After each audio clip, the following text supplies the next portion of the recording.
जब से ये बीजेपी आई है तो सड़कों पे ही रहते हैं, चाहे महिलाएं को देख लीजिए, किसानों को देख लीजिए, मजदूरों को देख लीजिए। तो कहीं ना कहीं ये हमारी गलती है, क्योंकि हमें समझ में नहीं आ रहा कि ये लोग हमारे लिए कुछ नहीं करेंगे। हमारी जनता की जो शक्ति है, जो वैल्यू है, वो समझ नहीं पा रहे। लेकिन जो उठाना धरना है और निर्माणा धरना के किसान है काफी अग्रसर है। जो किसान आंदोलन हमारा हुआ उससे काफी इम्प्रूवमेंट भी हुआ है और लोग समझने भी लगे हैं। लेकिन कुछ लोग जो धरने पे बैठते हैं उनको दूसरे लोग बार बार क्रिटिसाइज करते हैं कि ये तो फालतू है, इनको काम नहीं है इसलिए बैठे रहते हैं। ये फालतू लोग नहीं है, ये भगत सिंह की कौम के लोग हैं। ये गुलामी नहीं सहने वाले लोग हैं, जो चापलूस लोग हैं, जो गुलामी सहते हैं, जो मंत्रियों के पीछे फिरते हैं, वो चापलूस है। और इसीलिए मंत्रियों के इशारे पे धरने को तोड़ने के लिए बार बार दूसरे लोगों में भ्रांतियां फैलाते हैं। ये हम सभी को समझना है। आप देख लिए, जब से मेरे से बहुत बुजुर्ग लोग हैं, आप कितना संघर्ष किया है।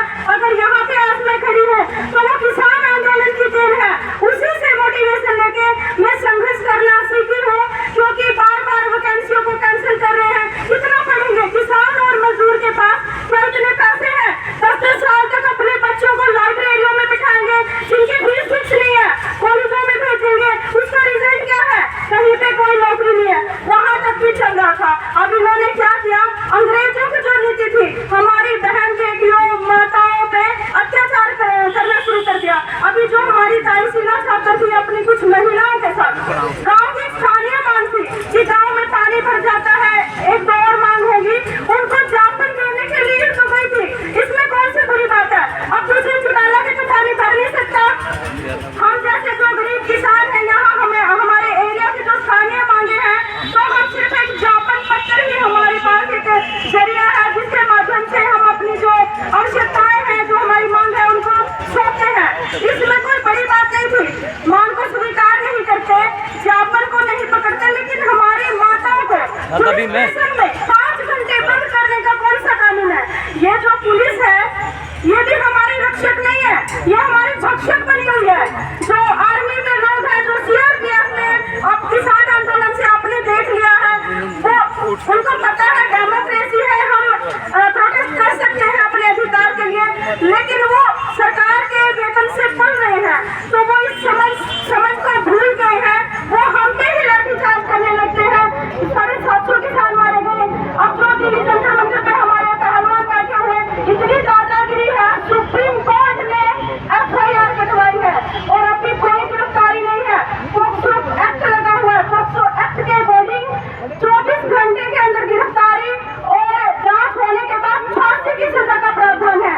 7 FIR दर्ज है और उससे पहले भी 40 से भी ज्यादा केस उनके ऊपर दर्ज है। अगर हमारे ऊपर एक केस दर्ज है छोटा सा, हम ग्रुप डी की नौकरी नहीं ले सकते, वहाँ से कैंसिल कर दिया जाएगा। लेकिन ये दादागिरी नहीं तो क्या है? वो MP बने बैठे हैं, MLA बने बैठे हैं, CM PM सब कुछ बने बैठे हैं। तो हमें इस गुंडागर्दी को खत्म करना है, और ये खत्म कब होगी? जब हम इंसान को इंसान समझेंगे। जैसे हमारे फूल सिंह अंकल ने बताया, बहुत अच्छी बात कही कि हम मंदिरों में ही घुसे रहते हैं। ठीक है, जिसकी जो श्रद्धा आप कीजिए, लेकिन ज्यादा अंधविश्वास करने की जरूरत नहीं है। Education is the most important, रोजगार इम्पोर्टेंट, हेल्थ जो फैसिलिटीज है वो हमारे लिए जरूरी है। आज किसान और मजदूर कहाँ पे खड़ा है वो आप देख लीजिए, सड़कों पे बैठा है।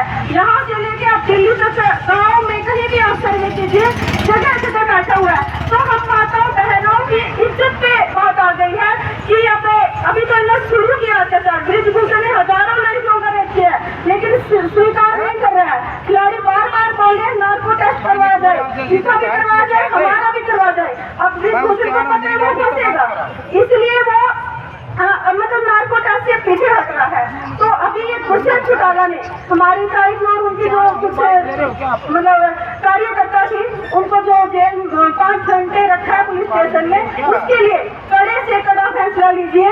जो भी एक अंकल जी ने बोला था कि हमें इनका सभी को मिलके बहिष्कार करना पड़ेगा, यही एक तरीका है। कोई बुरा आदमी है उसका बहिष्कार कर देना चाहिए, और उससे तो हमारा कोई रोटी नाटी का कोई रिश्ता भी नहीं है, उसको क्यों ही रखना है? गाँव में वो आते हैं, आप नमकीन बिस्किट चाय सब कुछ उनके लिए लाते हैं, क्यों? क्या देते हैं वो आपको? हमें कुछ नहीं देते और ना कभी देंगे। उनकी एक ही राजनीति है, जीतना और अपने ही कोठियां भरना, घर भरना हमें अभी समझ लेना चाहिए, क्योंकि हमने ये लड़ाई लड़ी है और हमारे पूर्वजों ने लड़ी है, अभी आप लड़ रहे हैं, आगे हम आपके बच्चे हम लड़ने लगे हैं, तो हम है कहाँ पे? अभी आप लड़ रहे हैं, फिर हम जैसे लोगों को लड़ना पड़ेगा अगर आप सही निर्णय नहीं लेंगे। अगर सही निर्णय आप लेते हैं तो हम जैसे लोगों को, आपके बच्चों को सड़कों पे नहीं फिरना पड़ेगा, रोजगार मिलेगा, अच्छी पढ़ाई मिलेगी। अभी स्कूल ये बंद कर रहे हैं, एक शिक्षा ऐसा माध्यम है जिससे लोग जागरूक होते हैं। अब जो हमारी 1857 का जो फ्रीडम आंदोलन हुआ था वो तब हुआ था जब युवक बड़े ज्यादा गए थे लेकिन रोजगार नहीं था। अब उनको पता चला कि हमें रोजगार क्यों नहीं मिल रहा है। जब उन्होंने इस कंसर्न को देखा तो उन्होंने सोचा इसकी जिम्मेवार ब्रिटिश सरकार है। तो ऐसे ही हमें भी समझ में आ रहा है, जब बार बार वैकेंसी कैंसिल की जा रही है, कितना पढ़ने के बावजूद भी हमें नौकरियां क्यों नहीं मिल रही है, इसकी जिम्मेदार हमारी सरकारें हैं। अब इन सरकारों को हम सब मिलकर बनाते हैं, तो हमें ऐसा डिसीजन लेना चाहिए जो एक वोट हम डालते हैं एक जागरूक, और वो बैकग्राउंड क्या है, वो कैसा कुछ कर सकता है, नहीं कर सकता है, आप लोगों के बीच में से ही होना चाहिए। बार बार जोर दिया जा रहा है, क्योंकि अब दूसरे चुनाव कभी आते नहीं है और ज्ञापन पत्र देने जाते हैं तो आपने देखा जैसे 23 रवि को पुलिस स्टेशन में बंद कर दिया। किसान आंदोलन में भाईचारा कहाँ था, 750 किसान मारे गए, लेकिन वोटों के टाइम पे भाईचारा जरूर आ जाएगा। तो आप सभी से मेरी प्रार्थना है कि आप एक अच्छा डिसीजन लें और इन मंत्रियों को जो हमारा शोषण कर रहे हैं इनको बहिष्कार किया जाए। धन्यवाद।